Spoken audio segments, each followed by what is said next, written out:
Hola.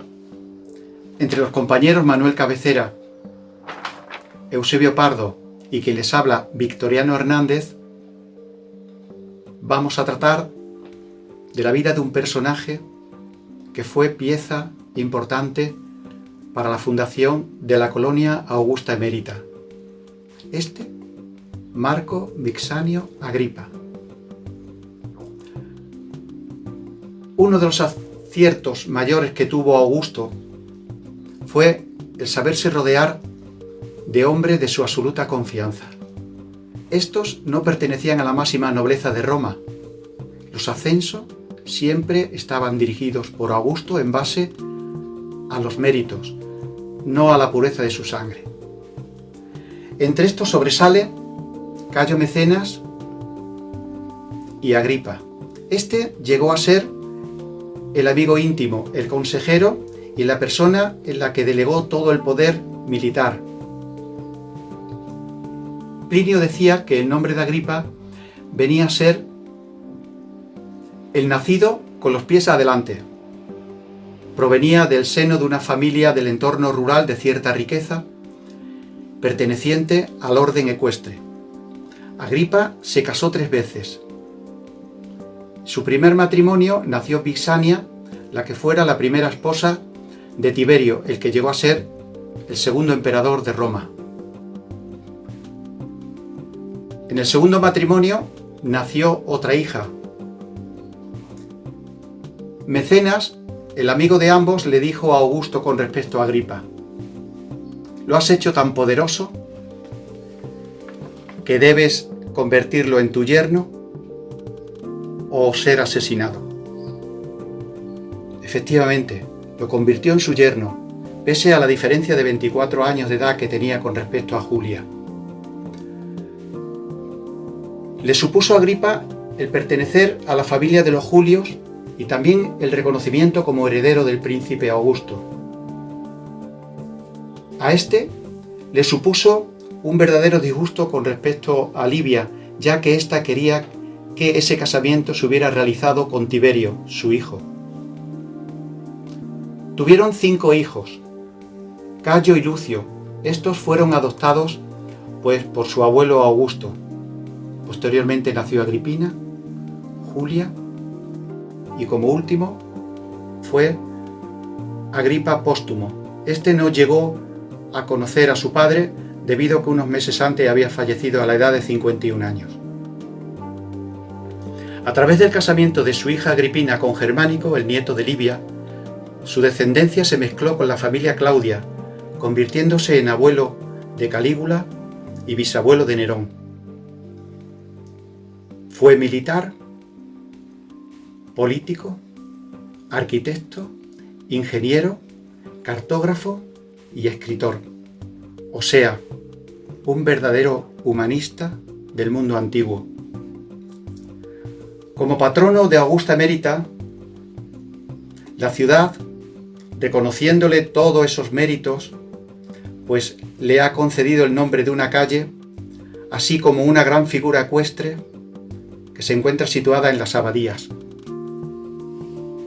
Ha sido uno de los pilares importantes en la creación del imperio, siempre a la sombra de Augusto, dándole siempre una gran lealtad. Sí, como dice mi compañero Victoriano, Agripa fue uno de los pilares principales del imperio. Nació en el año 63 a.C., lo mismo que Octavio Augusto. Asistió a clases de retórica en casa de Atia y Filipo, padres de Octavio. Allí conoció a Mecenas. Estos 2 amigos y Octavio formaron un triunvirato de amistad para toda la vida. Como dijo Cicerón, vivir sin amigos no es vivir. Agripa participó con Julio César en la Segunda Guerra Civil de la República, a las órdenes de Marco Porcio Catón, terminando las batallas en Munda, cerca de Córdoba. Después del asesinato de Julio César, participó en numerosas batallas contra los asesinos, siendo Agripa el brazo ejecutor dentro de su política bélica, y también en la lucha hegemónica que mantuvo con Marco Antonio, llegando a acuerdos como el segundo triunvirato firmado por Lépido, Octavio y Antonio. Otra de las batallas más importantes fue contra Sexto Pompeyo, en Nabluco, en el año 36, junto a las costas de Sicilia. Recibió allí la corona rostral. Dentro de todas las batallas, la más importante fue en el año 31, contra Marco Antonio y Cleopatra, la batalla de Actium frente al Golfo de Ambracia. Ahí el planteamiento táctico de Agripa fue de acercar las naves unas con otras por medio de unos ganchos que él mismo había inventado. La batalla se saldó con la victoria absoluta de Octavio y la retirada de Marco Antonio y Cleopatra. Una vez vencido Antonio, Agripa ordenó fortalecer las fronteras del imperio, adoctrinando a las legiones para que no volviesen a luchar romano contra romano. En el año 19 estuvo en Hispania luchando las batallas cántabras. Más adelante, en el año 13, estuvo por las fronteras naturales del Danubio. Allí formó la provincia de Panonia y en el invierno de este año cayó enfermo. Poco después de su retorno a Roma, en marzo del año 12, falleció a los 51 años. Además de como político y militar, Agripa desarrolló su enorme talento en otras disciplinas. Como escritor, escribió su propia biografía. Como cartógrafo, elaboró un mapa, el Orbis Terrarum. Como arquitecto e ingeniero, modernizó Roma, pavimentándola y marmorizándola, construyendo calzadas, puentes, acueductos, termas y edificios públicos que en ocasiones pagó de su propio bolsillo. Esta generosidad la trasladó a otras ciudades de Hispania, entre ellas Augusta Emérita, donde financió la construcción del Teatro Romano, inaugurado entre el 16 y el 15 antes de nuestra era, como consta en los dinteles de los paradois de entrada a la orquesta del teatro. Marco Agripa, hijo de Lucio, cónsul por tercera vez, ostentando la potestad tribunicia por tercera vez. En el Museo Nacional de Arte Romano, en una de las salas dedicadas a los foros, hay una pieza relacionada con Agripa. Esta pieza apareció en 1934 en la zona de Pancaliente, al demoler una casa y como pieza reutilizada en una cloaca, junto a otros elementos escultóricos que pudieran tener relación entre sí.